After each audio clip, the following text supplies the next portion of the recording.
ये पेज हो गया 217।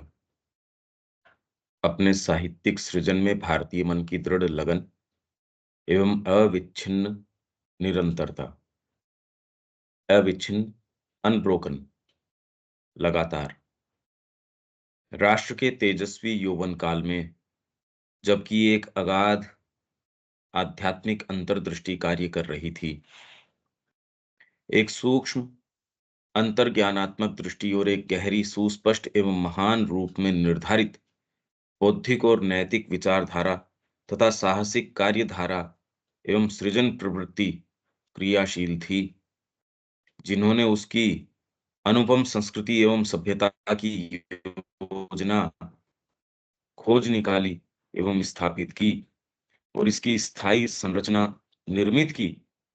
ऐसे युग में भारत का प्राचीन मानस उसकी प्रतिभा की चार परमोच्च कृतियों वेद, उपनिषदों और दो बृहत महाकाव्यों के द्वारा निरूपित मिलता है। और इनमें से प्रत्येक एक ऐसी कोटि एवं शैली की तथा ऐसे भाव से संपन्न रचना है जिसकी सदृशता सहज ही अन्य किसी साहित्य में नहीं मिलती। किसी भी साहित्य में वेद की कहाँ मिलेगी ये बताओ कि इसके कंपैरिजन में ये है ना। इनमें से पहली दो उसके आध्यात्मिक और धार्मिक स्वरूप का प्रत्यक्ष आधार हैं, शेष दो उसके जीवन के महत्तम युग की इसे अनुप्राणित करने वाले विचारों, दो बृहत महाकाव्य ये जो बाद के हैं, तो अनुप्राणित करने वाले विचारों एवं परिचालित करने वाले आदर्शों तथा उन प्रतीकों की विशाल सृजनात्मक व्याख्या है, जिनके रूप में उसने मनुष्य, प्रकृति और परमेश्वर को तथा जगत की शक्तियों को देखा था। वेद ने हमें इन चीजों के प्रथम प्रतिरूप और आकार प्रदान किए, जैसे कि वे रूपकात्मक आध्यात्मिक अंतर्ज्ञान तथा मनोवैज्ञानिक और धार्मिक अनुभव के द्वारा देखे और गढ़े गए थे। उपनिषद आकार, प्रतीक और रूपक को निरंतर भेद कर तथा इनके परे जाकर, परंतु इनका पूर्ण रूप से परित्याग किए बिना, क्योंकि ये चीजें एक सहचारी तत्व या गौण वस्तु के रूप में सदा ही आ घुसती हैं। क्या रूप है? आकार, प्रतीक और रूपक। रूपक कोई एलेगोरी, इमेज, मेटाफर, ये सारे के सारे प्रतीक, सिंबल। आप कोई भी बात कर रहे हैं भी, तुरंत में हम जो विचार कर रहे हैं वो भी तो एक सिंबल है अपने आप में। शब्द तो सिंबल ही है, विचार को और कैसे आप प्रकट करो, उसके नजदीक कैसे जाओ। सब टोटल प्रयास एक सिंबल है, ये सारी चीज ही सिंबल है। ये पूरा जीवन भी अगर इस तरीके से देखो और इसकी भाषा जान जाओ, जैसे विचार शब्दों के माध्यम से, शब्द एक प्रतीक है, सिंबल है एक, वैसे ही सारी एक्टिविटी, सारा संसार भी एक प्रतीक है। ये भाषा अगर जान जाओ तो आप इसके पीछे देख सकते हो। परंतु इनका पूर्ण रूप से परित्याग किए बिना उपनिषद क्या कर रहे हैं? और अब इसके अंदर डायरेक्टली इसके इलस्ट्रेशंस लिए जाएं। एक जगह अपन ने पढ़ा भी था, श्री अरविंद ने ये कहा था, देखिए कि ये वेद में ये कहा गया है और वो ही बात ईशा उपनिषद में कही गई है। तो कहीं भी वेद जो है उपनिषद को या बाद के समय में इसको नीचे तरीके से इस चीज को नहीं माना जाता। इसलिए अपन ने ईशा उपनिषद बीच के अंदर कुछ देखा भी था। तो वो ये दिखा रहे हैं कि वो ही सेम चीज पर आकार, प्रतीक और रूपक को निरंतर भेद कर तथा इनके परे जाकर, परंतु इनका पूर्ण रूप से परित्याग किए बिना। परित्याग कैसे करोगे? तो ये तो माध्यम है, क्योंकि ये चीजें एक सहचारी तत्व या गौण वस्तु के रूप में सदा ही आ घुसती हैं।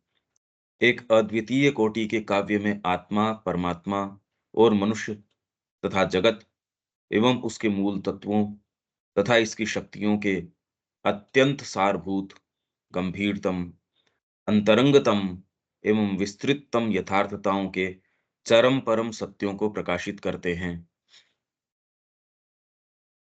आत्मा एक एक ऐसा तत्व जो आप वन एकम सत ब्रह्म है, और जो जो आप कहो वो उसका एक इंडिविजुअल स्वरूप जो यहाँ आ जाता है, मनुष्य तथा जगत एवं इसके मूल तत्वों तथा इसकी शक्तियों, इसके मूल फंडामेंटल्स हैं, मूल तत्व क्या काम कर रहे हैं।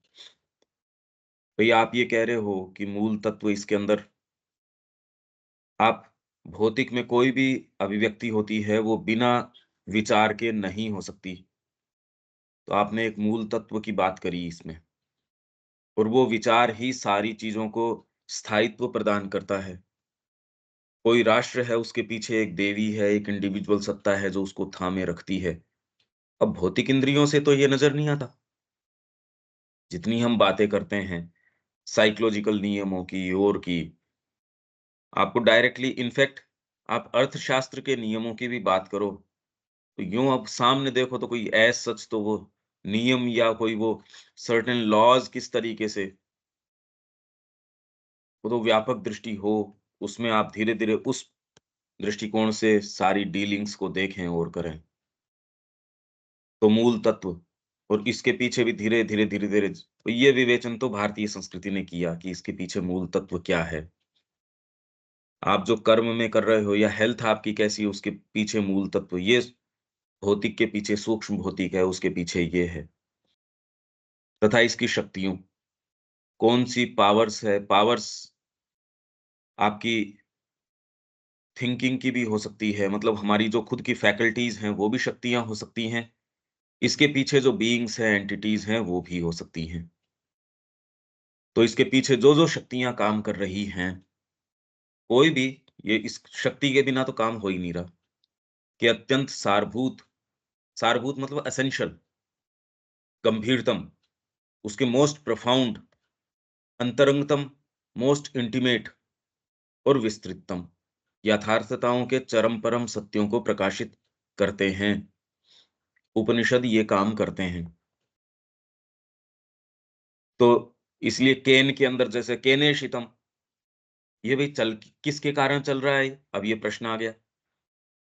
इस प्रश्न को जब आप धीरे-धीरे, धीरे-धीरे खोलते हो, इसे केन उपनिषद, केन किसके द्वारा चालित है ये सारी की सारी चीज़? तो ये प्रश्न जैसे ही आप ये प्रश्न करते हो, तो तुरंत ही आप एक दूसरे दृष्टिकोण से देख रहे हैं कि भई ये बात क्या है? सामान्य स्तर पे तो ये है नहीं, तो इसी तरीके से श्री अरविंद भई लाइफ डिवाइन शुरू किससे करते हैं? Human aspiration. ये ऐसा प्रतीत होता है कि ये आदि सूत्र है, फ़ॉर्मूला है ये ऑफ विज़डम। क्या है? God, freedom, light, immortality. As if सारा प्रयास इनकी संस्थापना के लिए है। इस दृष्टिकोण से यदि हम समझते हैं, तो फिर हम मूवमेंट को सारी चीज़ें हैं, उसमें आपके जो लोअर चीज़ें हैं आपके, चाहे उसमें राष्ट्र नीति हो, उसके अंदर अर्थ नीति हो, उसमें ये सारी की सारी अपना स्थान पा लेती हैं, अगर व्यापक आपको स्कीम वो समझ में आती है तो। उपनिषद, वो जो वेद की जो भाषा थी, उसको भेद कर इस तरीके की चीज़ सामने लाके प्रकाशित करते हैं। अब इसका आनंद तो देखिए तब आए जब खाली ये वर्णन की बजाय हम उसमें डायरेक्टली इस माध्यम से फिर बाद में प्रवेश करें। फिर इश्यू अलग हो जाएगा, फिर एक-एक उसको लिया जाए, धीरे-धीरे, धीरे-धीरे उसको खोला जाए, उसकी कड़ियाँ बनाई जाए, उसको लिंक किया जाए। ये यथार्थताएँ परमोच्च रहस्य और विशद आलोक हैं। परमोच्च रहस्य हैं, ये जो रियलिटीज़ हैं, जिनके अंदर ये प्रवेश करते हैं और जिनको सामने लाके प्रकाशित करते हैं, उद्घाटित करते हैं, रिवील करते हैं। और विशद आलोक, बहुत वाइड इल्यूमिनेशन है। एक आपको ये आप सोचिए कि श्री अरविंद का एक ये अगर समझ में आ जाए, This erring race of human beings dreams always of perfecting their environment by the machinery of this. ये त्रुटि करने वाली जो मनुष्य जाति है, अब ये ऐसा विशद आलोक है, यदि आप गहराई से ले लें, आपका आग्रह उन चीज़ों के ऊपर रहेगा ही नहीं। कितना विशद आलोक है, ज़बरदस्त पर्सपेक्टिव यूँ आ गया, जो आप चाहे कितने भी इतिहास पढ़िए, कितना भी कुछ भी करिए, ये वाली बात उससे नहीं समझ में आती। तो एक-एक चीज़, एक-एक सूत्र इनका कितना विशद आलोक प्रदान करता है, तो वैसे ही ये यथार्थताएँ परमोच्च रहस्य और विशद आलोक हैं, जिन्हें एक ऐसी दुर्निवार एवं निर्बाध अनुभूति के रूप में, दुर्निवार, जिसको दबाया नहीं जा सकता। भई आपको ये बात समझ में आने के बाद में, ये आप वापस भूल कैसे सकते हो इसको?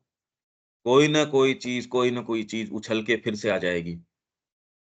बाहरी भौतिक प्रकृति कितना भी प्रयास करे, हालाँकि वो तो खूब अच्छा प्रयास करती है और हमको न्यूट्रलाइज़ कर भी देती है एक स्तर पे। पर ये बीज इस तरीके का अमोघ है, भई हम प्रसन्नता तो सच्ची पाएँगे इसी के द्वारा। तो दुर्निवार एवं निर्बाध, बाधित नहीं किया जा सकता इसको। अनुभूति के रूप में स्पष्टतया देखा गया है। जो अंतर्ज्ञानात्मक, इंट्यूटिव एवं मनोवैज्ञानिक दृष्टि के द्वारा साइकोलॉजिकल आपका जो विज़न है या परसेप्शन है, ये सारा संसार केवल एकमात्र साइकोलॉजिकल जो परसेप्शन है उसके आधार पे है। वेद तो है ही यही, आप परसीव किस तरीके से करते हो। और ट्रुथ ऑफ थॉट है, वो ट्रुथ ऑफ विज़न बनाता है, और ट्रुथ ऑफ विज़न से आपके ट्रुथ ऑफ बीइंग आता है, और ट्रुथ ऑफ बीइंग से फिर बाद में सच्ची भावना, सच्चा कर्म, सच्चा चिंतन, ये सारे नेचुरली तब फ्लो करते हैं। तो मनोवैज्ञानिक ये कोई सामान्य शब्द नहीं है। श्री अरविंद ने जिस तरीके से इसको डील किया है, सब टोटल ये मनोविज्ञान ही है और कोई दूसरी चीज़ ही नहीं है। अध्यात्म भी तो यही है, और कोई अलग चीज़ थोड़ी है। तो इस दृष्टि के द्वारा विशुद्ध आध्यात्मिक दृष्टि तक पहुँच चुकी है। आध्यात्मिक, विशुद्ध आध्यात्मिक का मतलब ये हो गया कि इसमें मनोविज्ञान के अंदर आप प्योरली इसमें समझ गए भी केंद्र ये है। ये केंद्र के अंदर चीज़ है। अब इससे इसकी पराकाष्ठा हो गई है एक तरीके से, क्योंकि अध्यात्म भी अपने आप में मनोविज्ञान से अलग नहीं है कोई। डिपेंड करता है, अभी ये तो एक कैसे आप डिफाइन करते हैं इन चीज़ों को। परिभाषा की बातें हो गई, पर ये जो श्री अरविंद जिस टर्मिनोलॉजी को काम में लेते हैं, तो इसलिए देवता, साइकोलॉजिकल पावर्स, अध्यात्म परक बोलते हैं हम उसको। मानसिक नहीं, साइकोलॉजिकल पावर्स कोई मानसिक देवता नहीं, अध्यात्म परक, आध्यात्मिक नहीं, अध्यात्म परक। अब ये इसलिए वो टर्म्स जो हैं, वो शेड्स जब तक कि वो किस तरीके से काम में आ रही हैं, भई आप हिंदी में पढ़ भी लेंगे, इंग्लिश में भी पढ़ लेंगे, पर वो शेड जब तक नहीं समझाई जाए, अब बार-बार वो शब्द काम में आएगा, उस शब्द को अपने ही तरीके से इंटरप्रेट करेंगे, तो जो उस पूरे पैसेज के या उस पूरे विचार का जो मायना निकलता है, वो चूक जाएँगे, या कुछ ऐसा मान बैठेंगे जो वो है नहीं। और उपनिषदों के बाद हम उस बुद्धि एवं जीवन की तथा उन आदर्श, नैतिक, सौंदर्यात्मक एवं चैत्य और भाव प्रधान, चैत्य बेसिकली साइकिक, मतलब ये भी मनोविज्ञान से संबंधित, आप इसको डायरेक्टली चैत्य साइकिक, वो वाले साइकिक से माने वो नहीं, उसमें थोड़ा अंतर है। क्योंकि केवल नैतिक और सौंदर्यात्मक में बहुत सारी चीज़ें नहीं आती, ये तो बहुत-बहुत सारी चीज़ें हैं। नैतिक में भी तो कितनी रेंज है, सौंदर्यात्मक में भी तो पूरी की पूरी ग्रीक कल्चर सौंदर्यात्मक होने के बावजूद, भारत का सौंदर्य बोध और ग्रीस का सौंदर्य बोध, ये तो कोई तुलनात्मक चीज़ ही नहीं है।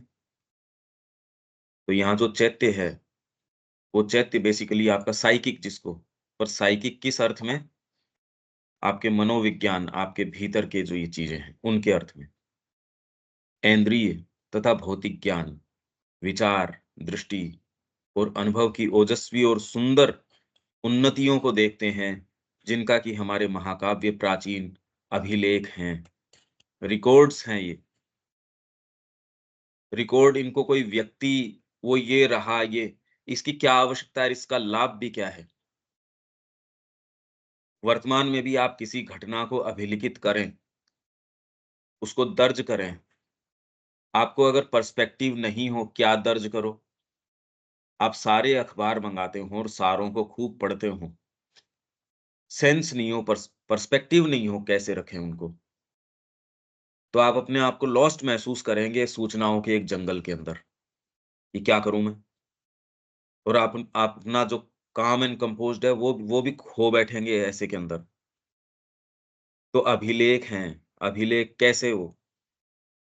क्या दिखा रहे हैं? वो रिकॉर्ड है और व्यापक तरीके से जो उसके पीछे के मूवमेंट्स हैं, बाहरी घटनाएँ खाली अपने आप के अंदर जो भीतर है उसका रिफ्लेक्शन है।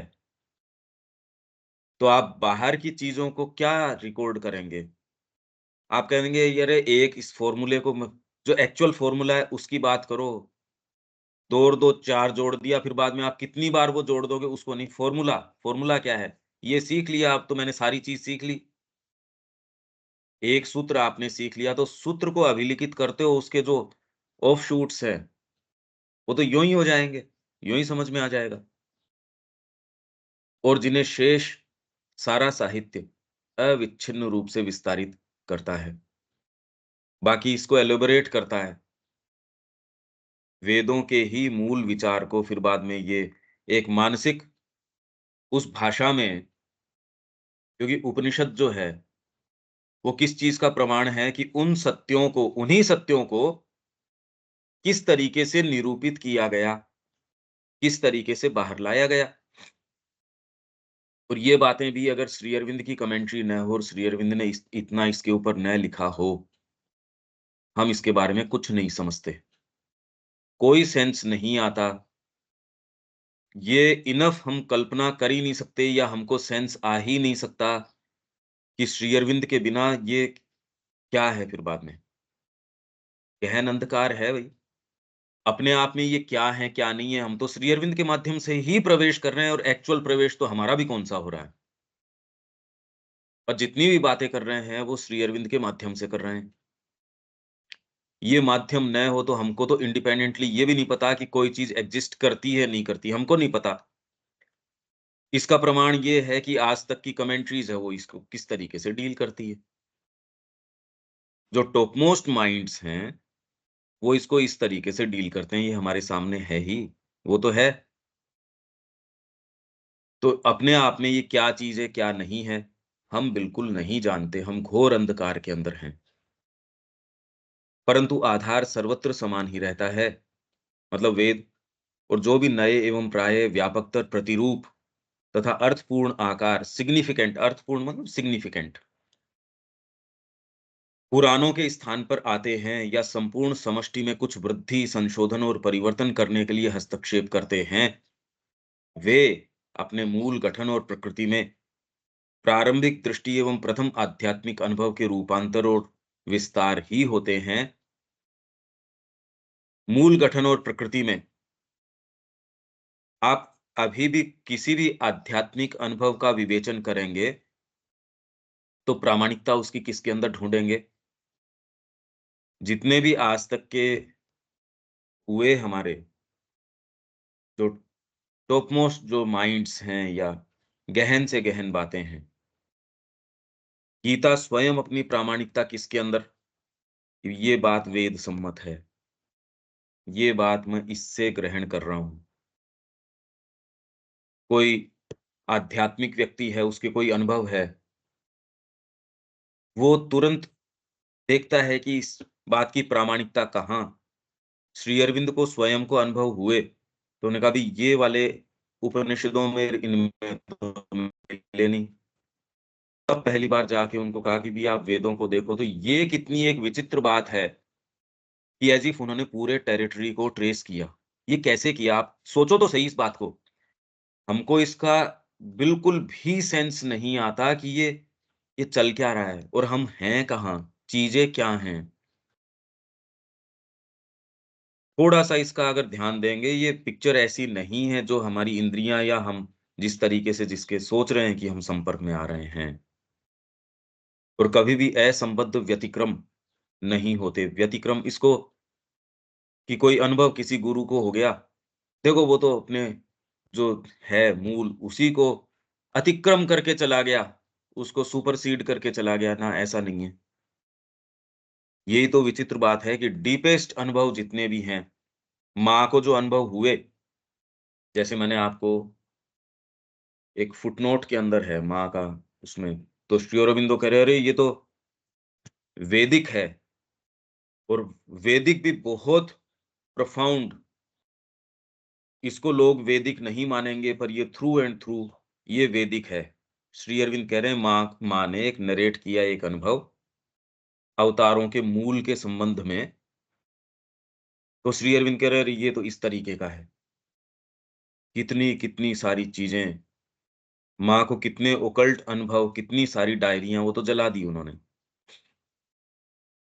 श्री अरविंद को पता चला तब उन्होंने कहा, अरे रोको, रुको एक बार। तो और ये सारे के सारे दर्ज हैं। एक कोई ऐसी चीज़ नहीं, आप प्रैक्टिकल एप्लीकेशन के अंदर जो रूपांतर योग है, उसको लाके प्रैक्टिकली सेल्युलर लेवल के ऊपर उसको करना, उसमें जो चीज़ आ रही है, जो सामने लेके आ रही है, वो एकमात्र माँ ने सामने ला के रखी है। पर अब वो क्या समझे हम उसका, कुछ समझते तो है नहीं। साहित्यिक सृजन में महान परिवर्तनों के होते हुए भी भारतीय मन की दृढ़ लगन एवं अविच्छिन्न निरंतरता वैसी ही सुसंगत बनी रही है, जैसी हम चित्रकला और मूर्तिकला में पाते हैं। इनकी दृढ़ लगन एवं अविच्छिन्न निरंतरता, लगन वैसी की वैसी है इनकी, किस चीज़ के प्रति? आपका डीपेस्ट साहित्य अभी भी कोई चीज़ लिखोगे, अगर वास्तव में साहित्य कहने लायक है, वर्दी ऑफ बीइंग कॉल्ड, ये कि एक एक अच्छा साहित्य है, तो फिर से वो उन्हीं सत्यों के अंदर प्रवेश मूल तरीके से, ये नहीं कि मैंने सुनी-सुनाई बातें ये हम जैसे करते हैं कि भई सुनी-सुनाई बातें हैं ये। अरे स्वयं फर्स्ट हैंड मेरी ये रिपोर्ट है और ज़ोरदार बात ये है कि जो मौलिक अनुभव हैं, वो भी वेद सम्मत निकलते हैं। उससे परे नहीं जा रहे। आप सोचो तो सही कि ये पूरा पूरा आकाश इन्होंने पूरा ये कैसे ट्रेस किया ये? क्या आधार रहा था? कितनी प्योरिटी, मतलब कितनी ज़बरदस्त आपकी रही, जिसको ब्रीच किया ही नहीं जा सकता। इसलिए श्री अरविंद ने कहा कि भई कोलोसल प्योरिटी, कैसी ज़बरदस्त उनके अंदर प्योरिटी रही होगी। आज तो हम बहुत दूर आ चुके उससे। ये साहित्य की बात कर रहे हैं। इसके अंदर फिर बाद में डायरेक्टली उस साहित्य को पकड़ा जाए, उसकी चीज़ करी। तो ये फिर बाद में आप अपने जो महाकाव्य उनको देखें, उपनिषद वगैरह के अंदर हमारे जो सिलेक्शंस थे, वो तो बहुत ही संक्षिप्त थे। केन उपनिषद, ईशोपनिषद, फिर बाद में अन्यान्य उपनिषद, उनमें किसी में मुश्किल से अपन ने एक कोटेशन ले लिया, ये ले, उसमें तो क्या लें अब उसका? उनमें जिन इश्यूज़ के अंदर श्री अरबिंदो जा रहे हैं, या सीक्रेट ऑफ वेद में जिस तरीके से जा रहे हैं, या फिर लाइफ डिवाइन में, अब ये तो बिल्कुल अगम चीज़ है। वो सारी बातें बातें जो हैं, वो सारी की सारी एक काव्यात्मक रूप में या बहुत गहन रूप में मिस्टिक तरीके से सावित्री के अंदर है, हम नहीं समझते। ये इतनी जितना भी चर्चा वगैरह है, वो तो उसको स्क्रैच भी नहीं करती, वो तो उसका उसका दृष्टिकोण ही वो तो है ही नहीं, वो वैसा है ही नहीं। वो कितनी भी हम बातें कर रहे हैं या जो प्रचलन में हैं, उसका उससे कोई संबंध दूर-दूर तक नहीं है। उपनिषद के अनुभव जो डीप स्पिरिचुअल अनुभव है, यदि आप साधना में नहीं हैं, कहाँ आप कैसे बताएँगे उसको? हर कोई इसके लिए अपने आप को वेल वर्स्ड मानता है कि कोई सावित्री की लाइनें पकड़ ली और उसको अपने तरीके से एक्सप्लेन कर दिया। जब तक आप साधना के अंदर पगे नहीं हैं और कोई दूसरी पुकार है नहीं, बिना प्योरिटी, बिना सिंसेरिटी इसके नहीं आ सकती ये चीज़। ये मिनिमम आधार है और अभी इसकी कोई बात ही नहीं है।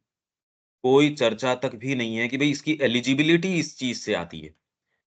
तो वेद के अंदर तुरंत वो कह रहे हैं कि भई दीक्षित है, जो जिसने दीक्षा ली, इनिशिएट दीक्षा, वो ही इसमें प्रवेश पा सकता है, दूसरा अधिकारी नहीं है इसका। यहाँ हम हर जना अधिकारी मान के बैठे हैं अपने आप को। ये देखो अब वेद आ गया इसके अंदर, यहाँ क्योंकि अब ये एक-एक आ जाएगा। ये जो सिलेक्शन है अपना 7th, ये आर्काइव्स एंड रिसर्च के अंदर से है। जो 20वां अभी ऊपर छँटा गया था, ये 20वें वॉल्यूम जिसके के सिलेक्शंस हम पढ़ रहे हैं उसमें है। हो सकता है ये रिपीट हो जाए, हो सकता न हो। जो सीडब्ल्यूएसए में कर रहे हैं कंप्लीट सिलेक्शंस के अंदर से, selections of the complete works, हो सकता है उसमें दोबारा रिपीट हो जाए। तो मैं इनको यहाँ ये सारे के सारे अपनी भारतीय संस्कृति वाले में से मैं पढ़ रहा हूँ कि एटलीस्ट साहित्य के बारे में कुछ, जबकि चीज़ अपने आप में बड़ी एब्स्ट्रैक्ट तरीके की है, जब तक इसमें प्रवेश नहीं करें, बहुत ज़्यादा गहन है ये। वेद के संबंध में ये तो हमने बात करी थी, पर अब इसमें से देखते हैं अब क्या है। इन हज़ारों वर्षों में जो कुछ हम हिंदुओं ने किया है, चिंतन किया है तथा कहा है, हम जो कुछ हैं और जो कुछ बनने की चेष्टा करते हैं, उस सब के मूल में प्रच्छन्न रूप से स्थित है। प्रच्छन्न उसमें पीछे है उसके, लेटेंट है, उसके पीछे छिपा है। जैसे आप जीवित हैं, जिसके के प्राण निकल गए, तो प्रच्छन्न है पर कोई प्राण सामने तो आपके है नहीं यूँ, या अंतरात्मा आपकी है, भीतर है। डायरेक्ट आप इंद्रियों के संपर्क में तो सामने व्यक्तित्व आता है, जो प्रच्छन्न चीज़ है वो तो आती नहीं। पर मूल में जो प्रच्छन्न रूप से स्थित है, क्या है? हमारे दर्शनों का स्रोत, जितने भी दर्शन हैं, ये पहले तो आपके षड दर्शन और उससे फिर बाद में और उसके जो डेरिवेटिव्स आए, उनका स्रोत। जो भी कोई फिलॉसफी, कैसी भी फिलॉसफी हो, उन सब का मूल स्रोत ये, हमारे धर्मों का सुदृढ़ आधार, हमारे चिंतन का सार, हमारी आचार नीति और समाज का स्पष्टीकरण। स्पष्टीकरण मतलब उसका जस्टिफिकेशन। जैसे श्री अरविंद कह रहे हैं कि ascent to the divine life is the human journey. This alone is the justification of human existence. अगर आप ये अभिप्सा नहीं है आप में ascension की, तो he is an insect crawling among other ephemeral insects. तो जितनी भी समय हम और किसी दूसरी चीज को स्थापित करते हैं इस ascension के स्थान पे, इस अभिप्सा के स्थान पे, हम दूसरे वाले पार्ट को ही फोर्टिफाई कर रहे हैं और हमारा जस्टिफिकेशन, हमारे एग्जिस्टेंस का जस्टिफिकेशन ये है, ascent to the divine life. वैसे ही यहाँ के समाज का स्पष्टीकरण मतलब यहाँ का समाज और कोई दूसरी चीज नहीं कर रहा। यहाँ का समाज प्राचीन समय में उसका स्पष्टीकरण, जस्टिफिकेशन होने का कारण, उसके वजूद का स्पष्टीकरण, हमारी सभ्यता का सारांश, हमारी राष्ट्रीयता को थामे रखने वाला स्तंभ, वाणी की एक लघु राशि अर्थात वेद। अब ये काम वेद ने कैसे किया होगा? पहले तो इसके ऊपर आ जाएँ हम, ये ऐसी क्या चीज़ रही होगी? भई हमने पढ़ा सपोज़ अग्नि मीळे पुरोहितम। अब वो कह रहे हैं ये संकल्प ऐसे होता है, इससे ये। इससे आप समाज का स्पष्टीकरण की इसमें अर्थ नीति ये होगी, आप इस तरीके से ये कैसे हो सकता है? एक विचार के दृष्टिकोण से हाँ भैया, विचार तक तो अच्छा है यार, मेरे को यहाँ प्रैक्टिकल इश्यूज़ हैं मेरे सामने ये। भी वर्तमान में हम इसका विवेचन करें, पर क्या हमारा जीवन तुरंत में हमारे जीवन का स्पष्टीकरण क्या है? हमारे जीवन का जो स्पष्टीकरण यदि हमारी जो चिंतन धारा है वो नहीं है, तब तक तो हम कह नहीं सकते कि वेद इस समाज का स्पष्टीकरण रहा है। हम तो नहीं जानते कि कैसे आपका चिंतन आपके जीवन का स्पष्टीकरण हो सकता है, उसका जस्टिफिकेशन हो सकता है। ये क्या विचार है ये? ये क्या समझ रहे हो विवेक?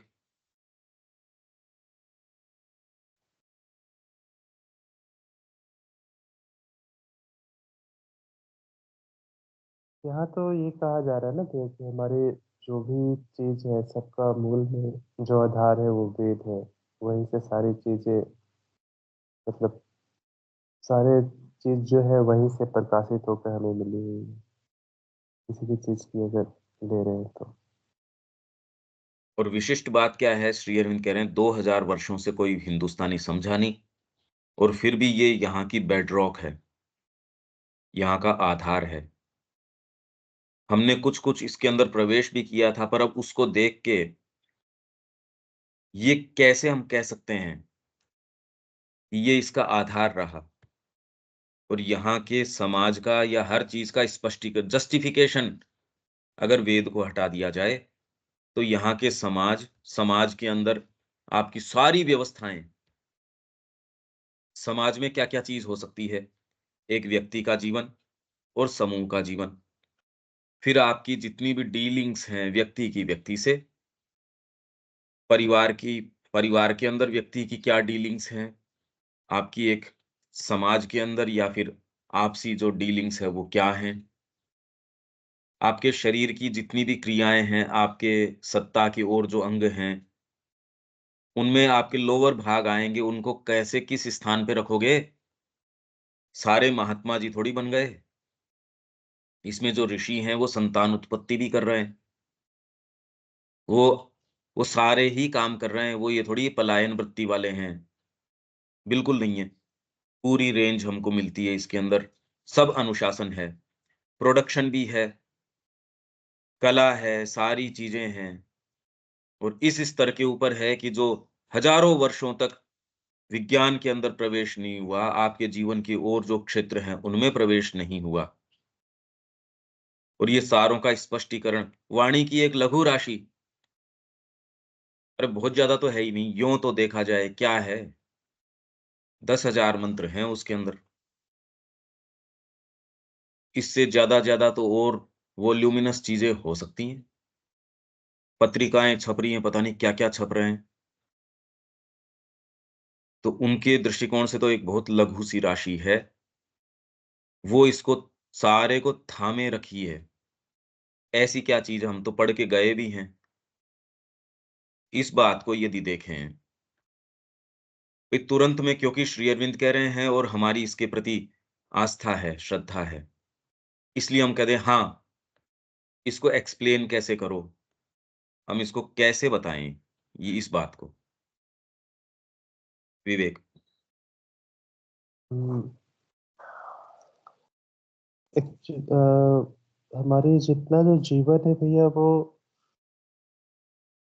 एक्चुअली शुरुआत में ये जो वेद हुआ और वेद से जो ऋषि थे, हमारा जो जीवन था उनसे गाइडेड था। हम किसी भी चीज के लिए वहां पे थे, उनसे मतलब मार्गदर्शन उसके थ्रू हम करते थे।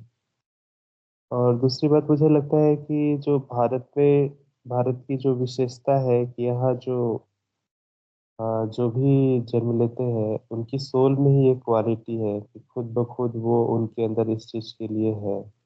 मतलब वो डाला ही हुआ है कि हमारी सोल की क्वालिटी में इसके लिए एक स्पेशल लगाव या जो भी कहें वो है।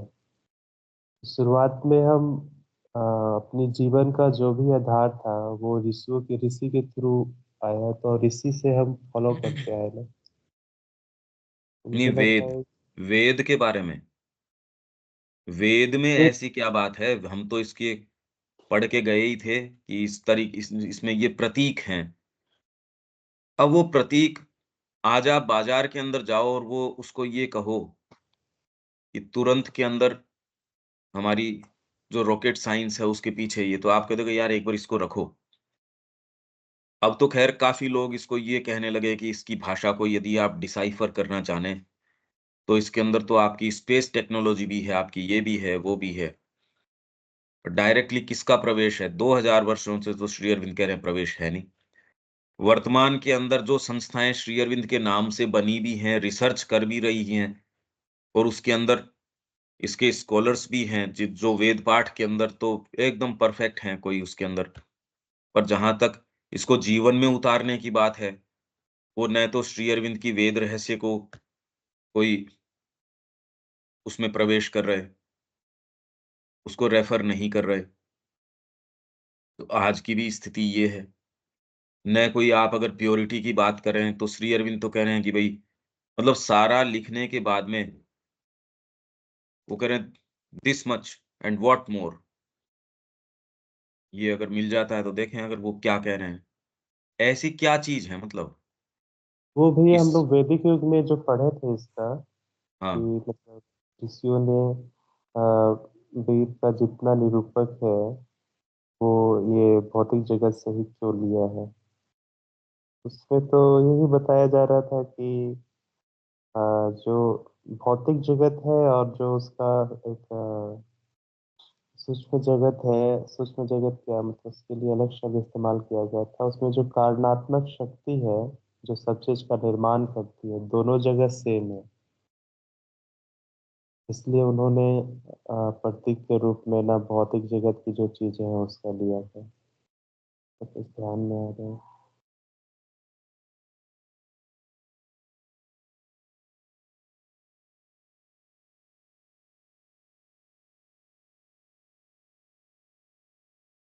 ये अभी तो मेरे को नहीं मिला इसके अंदर। एनी हाउ पर भाषा के अंदर क्योंकि भई वाणी की एक लघु राशि वाणी के अंदर आपने दयानंद जी ये कह रहे हैं कि इसके अंदर भौतिक जगत के, भौतिक विज्ञान के भी सारे के सारे नियम सब टोटल एनकाउच्ड हैं इसके अंदर। इसमें सारी चीज़ें हैं। कैसे संसिद्ध किया होगा इसको? ये तो बड़ी एक विचित्र बात है। आप इसके माध्यम से इस एजेंसी को काम में लेके कैसे इसके अंदर और आप कह रहे हो सारी संस्कृति आगे आने वाली आपकी आपका जितना भी जो स्वरूप है, उसमें लोअर से लेके हायर तक के राजतंत्र कैसे चलेगा, शिक्षा तंत्र कैसे चलेगा और कोई एक छोटी-सी बात थोड़ी है। इसमें कैसे से कैसे ओकल्ट साइंसेज़ हैं, कैसी से कैसी चीज़ें हैं, वो भी इससे ऊपर नहीं जाती। आपके कैसे से कैसी कुछ भी चीज़ें, ये सामान्य बात नहीं हो सकती। नहीं वो अपने आप को इंडिपेंडेंट घोषित कर दें। हमको तो अनुभव नहीं है, जिनको प्रोफाउंड अनुभव है, वो भी इसको तोड़ के दूर नहीं जा रहे। ऐसी क्या बात है भई? ये भैया वैदिक युग में जो पढ़े थे उसमें तो दो तीन बात हमें ध्यान में आ रहा है। जैसे जो लिखा हुआ उसको पढ़े क्या भैया? हैं? जो लिखा हुआ है उसको पढ़े क्या? 280 किसको? पेज नंबर जिसकी आप बात कर रहे हैं, मुझे वैदिक युग में ध्यान में आ रहा था, 280 पेज नंबर पे था। वैदिक युग? हाँ, हिंदी वाले 280 पेज नंबर, 1 सेकंड। 80 81 में।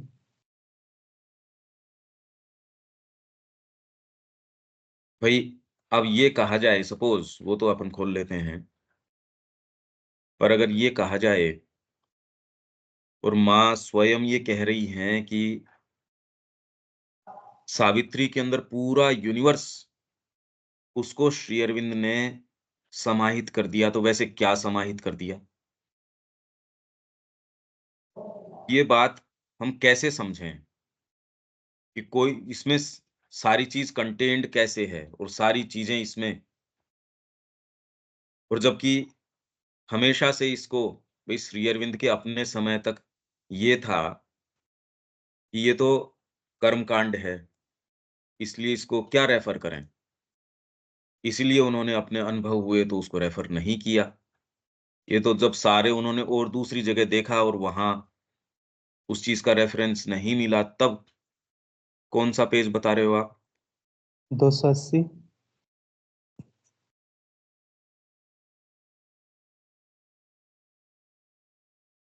हाँ, क्या? इसमें ये 279 में जो आ रहा है कि मानव व्यक्ति सत्ता का एक संगठित इकाई है जो विश्व संरचना को प्रतिबिंबित करता है। हाँ, नहीं ये तो ठीक है। ये कि ये तो कह रहे हैं, ये तो और भी इस चीज को गंभीर बना दे रहे हैं। ये कह रहे हैं मानव व्यक्ति सत्ता, हम अपने आप में और कुछ नहीं हैं, हम इस पूरे विश्व की संरचना को ही रिफ्लेक्ट करते, प्रतिबिंबित करते हैं। मतलब आप जो ये सारा स्पेस प्रोग्राम है, वो आप ही हो। अब ये तो और जो वो थी उस गुत्थी को और सुलझाया नहीं, इसने तो गुत्थी और बना दी। कि आप कहीं भी कोई भी चीज़ देख के आते हो, कोई ग्रह, नक्षत्र कुछ भी हैं या पूरा ये जो भौतिक ब्रह्मांड है, वो सारी की सारी जो मानव सत्ता है, उसकी एक संगठित इकाई जो है, शरीर की बात नहीं कर रहे हम। आप पूरी जो सत्ता हो, आपका बीइंग, वो इस पूरे विश्व की संरचना जो है, उसको यहाँ प्रतिबिंबित करता है। ये अपने अंदर उसी अवस्था क्रम को, ये इसलिए है, ये मैं आपको बता देता हूँ कि जो स्टेट्स या जो लेवल्स जिस तरीके से ये व्यवस्था विश्व की है, वो सारी की सारी हमारे निर्माण के अंदर, हमारे अपने अंदर है, इसीलिए हम उसके संपर्क में आते हैं। आपके अगर भौतिक इंद्रियाँ न हो, तो आप किसी भौतिक जगत के संपर्क में नहीं आएँगे। आपके मन नहीं हो, माइंड नहीं हो, तो आप विचारों के संपर्क में नहीं आएँगे। आपके अगर साइकोलॉजिकल सीट न हो, तो आप विचारों के, भावनाओं के, इनके संपर्क में नहीं आएँगे। वैसे ही जैसे यदि आपके संगीत के कान जो हैं वो तैयार न हों, तो आप संगीत के संपर्क में नहीं आ सकते इस जगत में होने के बावजूद। इसीलिए आप वास्तव में तो किसी भी चीज़ के संपर्क में आ ही नहीं रहे। श्री अरविंद ने सारी चीज़ें सामने ला के रखी, ये कैसे रखी? उनका बीइंग इतना ज़बरदस्त रिच है और माँ का तो हज़ारों हज़ार वर्षों से तैयार है, इसलिए वो इतनी ज़्यादा सेंसिटिव हैं चीज़ों के प्रति। हम वो जो माँ कह रही है सहज रूप में, हम नहीं समझ रहे, उस एक लाइन को भी नहीं समझ रहे हम वास्तव में तो।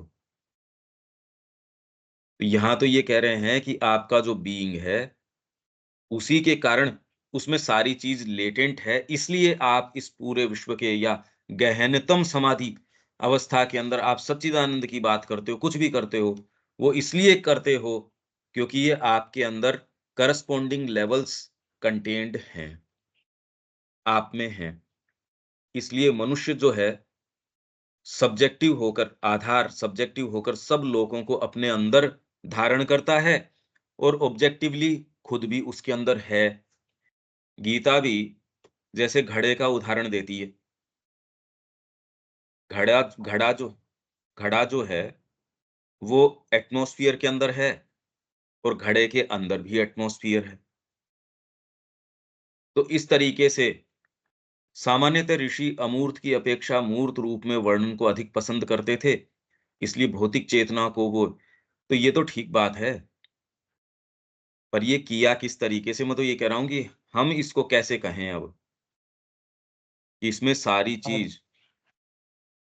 ये जो अगला पेज में 281 में कि होता ये है कि भौतिक जगत की शक्तियाँ और प्रक्रिया एक प्रतीक के रूप में अति भौतिक क्रिया के सत्य को दोहराती हैं। ये भी पढ़ देता हूँ मैं। होता यह है कि भौतिक जगत की शक्तियाँ और प्रक्रियाएँ मतलब उसकी प्रोसेसेस एक प्रतीक के रूप में उस अति भौतिक क्रिया के सत्यों को दोहराती हैं, जिसके द्वारा इस भौतिक जगत का जन्म हुआ है।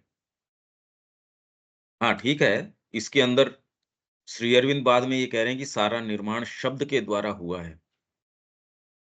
इसलिए ये क्रिएशन है वो शब्द के द्वारा है और वेद जो है वांग्मय विग्रह है। पर इससे एक कड़ी हम कैसे जोड़ें? भई हम तो बौद्धिक सत्ताएँ हैं। इसमें विचार करके एक्चुअल में आप ये देखिए हमको यदि वास्तव में इस पे विश्वास है, तो अभी भी हमारा आग्रह तो भौतिक चीज़ों के ऊपर है,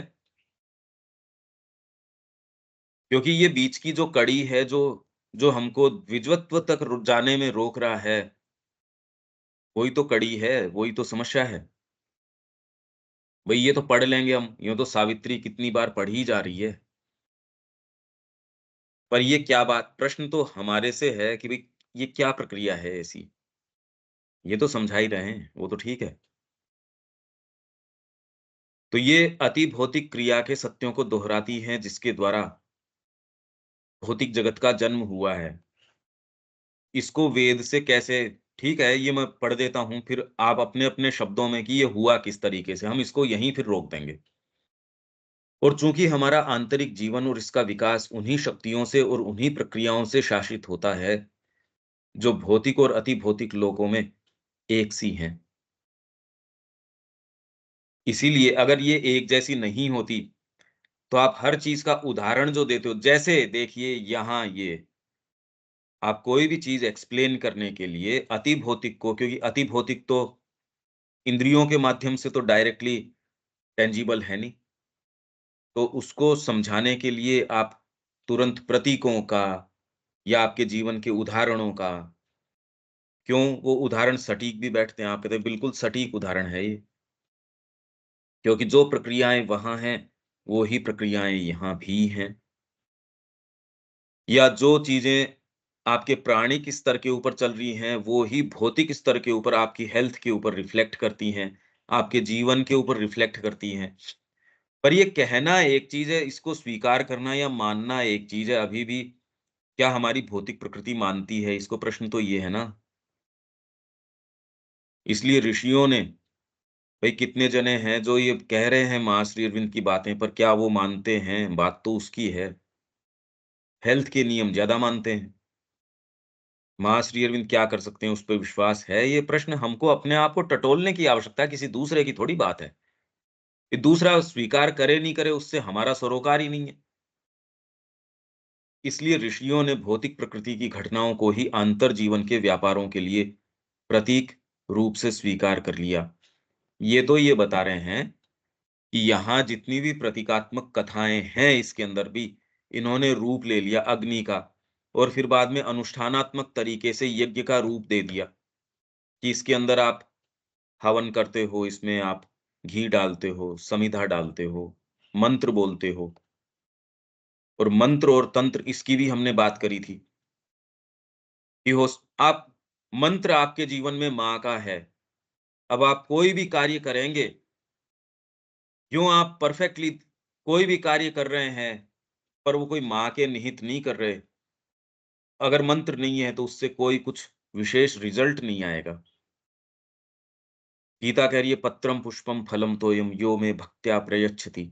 भक्ति के साथ पत्रम पुष्पम फलम तोयम। प्रोफेशनली हो सकता है आप ये काम कर रहे हो।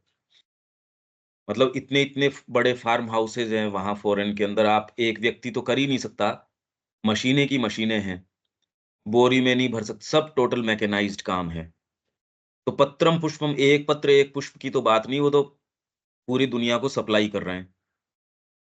ऐसे कि वहाँ टूटा फूल तुरंत जगह-जगह, मतलब कार्गो आपके हवाई जहाज़ वग़ैरह ये सारे के सारे, तो उससे कोई साधना दूर-दूर तक, कोई साइकिक का दूर-दूर तक एक लेना-देना ही नहीं है उससे। तो बाहरी चीज़ को प्रतीक के रूप में स्वीकार कर लिया, और उसका उनका एक कठिन कार्य हो गया कि वे उन आंतर जीवन के व्यापारों का एक ऐसी पवित्र कविता की मूर्त भाषा में वर्णन करें, जो साथ ही देवों को इस दृश्य जगत की शक्तियाँ मानकर की जाने वाली बाह्य पूजा का प्रयोजन भी सिद्ध करे। पर इससे ज़्यादा प्रभावशाली तो यदि आप देवी कवच पढ़ते हो, तो वो ज़्यादा प्रभावशाली होगा। हनुमान चालीसा करते हो, तो तुरंत आप कह सकते हो उसमें तो कोई इस तरीके की कोई क्या बात है उसमें? क्या चीज़ें हैं ये? सौर ऊर्जा, फिर बाद में सूर्य का एक उदाहरण इन्होंने दे दिया। इसको हमने खोला भी था। सूर्य जो है भौतिक जगत को आलोकित करता है। ये मैंने आपको ये इसका इंटरप्रिटेशन अपन ने किया है सनातन धर्म वाली पुस्तक में, इसी उदाहरण को लेके यदि भौतिक सूर्य नहीं हो तो ये सृष्टि नहीं हो सकती। तो सूर्य जो है अपने आप के अंदर सविता भी है, जो जिसको सावित्री आप कहते हैं, और ये पूषण भी है कि पोषण प्रदान करता है, क्योंकि इसमें 3 नाम दिए ना इसके। सूर्य जो आलोक प्रदाता है, पर ये पूषण भी है और ये सविता भी है। सृष्टि करता है ये। आपके लिए रूप का निर्माण करता है यदि सूर्य न हो, जैसे आपकी नेत्र ज्योति न हो, तो आपके लिए जगत का निर्माण, जगत होते हुए भी आपके लिए जगत का निर्माण नहीं हुआ। सूर्य जो है आपके लिए, तो जैसे भौतिक सूर्य जगत का निर्माण करता है, आलोक ही प्रदान नहीं करता, उसका निर्माण भी करता है और पोषण भी है। वो उसको सस्टेन भी करता है, उसको थामे भी रखता है, अपहोल्ड करता है, तो आप निरंतर बने रहते हो। यही बात भौतिक सूर्य से ज़्यादा आपका साइकोलॉजिकल सूर्य करता है। जैसे ही आप ये देखिए कि इस जगत का निर्माण, इसीलिए हम ये कह रहे हैं चेतना निर्माण करती है। आपका कितना आलोक है, उतना जगत में आप निवास कर रहे हो, उसके अलावा जगत ही नहीं है। ये देखो आप, इसलिए इंडिपेंडेंटली कोई जगत नहीं है, इसीलिए इंडिपेंडेंटली नहीं है। अगर इंडिपेंडेंटली जगत होता तो श्री अरविंद किसका वर्णन करते? श्री अरविंद जिस जगत का वर्णन कर रहे हैं, इसका मतलब वो जगत है और उसमें डेफिनिटली जाया जा सकता है। ये बात मैं तो खाली कह रहा हूँ, ये कड़ी कैसे टूटे, बस मेरा मेन जो फ़ोकस इसके ऊपर है, हमारी चर्चा इसके ऊपर है, वो तो उसकी प्रक्रिया है या कुछ उसके और चीज़ें हैं। हम बात ये कर रहे हैं कि हम कैसे मानें इस बात को, ये करते किस तरीके से हैं। हो सकता है कि आप जो कह रहे हो उसमें वो एक तत्व भी हो, तो इसके बारे में थोड़ा-सा विचार करेंगे हम। ये एक इश्यू है इसके पीछे, विवेक। ठीक है भैया, इस पर सोचते हैं फिर से। तो कुछ भाई मेरा बात। यही प्रश्न है कि आप कहने हम महाश्री अरविंद के जो भी संपर्क में हैं, जो लोग व्याख्यान कर रहे हैं सावित्री का और का, उनकी भी तो ग्रंथ थी, वो तो भी साधना में प्रवेश कर गए, वो तो कोई लेना-देना नहीं। परिवार का बंधन ही नहीं टूटता। तो हम जो बोल रहे हैं उसको मानते नहीं, तो वो बोलने का तो कोई महत्व है नहीं। इसलिए मैं ये कह रहा हूँ कि इसमें थोड़ा-सा और आप समझ पा रहे हैं मैं क्या कह रहा हूँ? अच्छा, कुछ-कुछ तो आ रहे हैं कि जैसे अभी जो बता रहे हैं कि हम जिन चीज़ों की बात करते हैं, उसकी रियलिटी कैसे होगी? जैसे हम बात तो कर लेते हैं, लेकिन वो चीज़ खुद हमारे ऊपर हो नहीं पाती है। ये चीज़ें वे हमारे अंदर एक्ट कैसे करती है? वेद ने कैसे इसको एग्ज़ीक्यूट किया होगा? एक मतलब वेद ने इस सारे को कैसे थाम लिया होगा? सारी एक बार इस चीज़ें प्रश्न को भैया एक बार फिर से खोल दीजिए तो। ये यहाँ कह रहे हैं, इन हज़ारों वर्षों में जो बोल्ड है ना हुँ, हुँ। ये मैं कह रहा हूँ कैसे किया होगा। इस ये आप देखना इसके अंदर हमारी जो सनातन धर्म वाली है, उसके अंदर भी ये आया होगा और उसका अगर एक्सप्लेनेशन है या उसका कुछ विवेचन है, तो आप देख सकते हैं उसको। ये कह रहा हूँ मैं, ये कैसे किया होगा? भई पढ़ तो हम रहे ही हैं, पर हमारे जीवन को तो एक व्यक्ति जो हम वास्तव में हम चाह रहे हैं, एस्पायर कर रहे हैं, तो नहीं हो रहा और आप कह रहे हैं पूरे देश को कर दिया इसने। ये कैसे कर दिया? ये बात है। ऐसी क्या बात है इसके अंदर कि समझ कोई नहीं रहा और फिर भी श्री अरविंद कह रहे हैं 2000 वर्षों से तो कोई समझा नहीं और फिर भी सारे लगे हुए हैं, एन्चांटेड हैं इस बात से। शब्या जी कुछ कहना चाहेंगे आप इसके बारे में?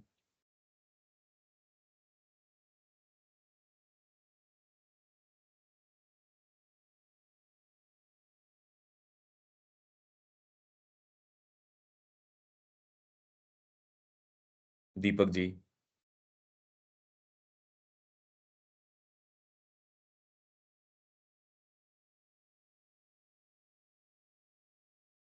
आवाज नहीं आ रही है आपकी।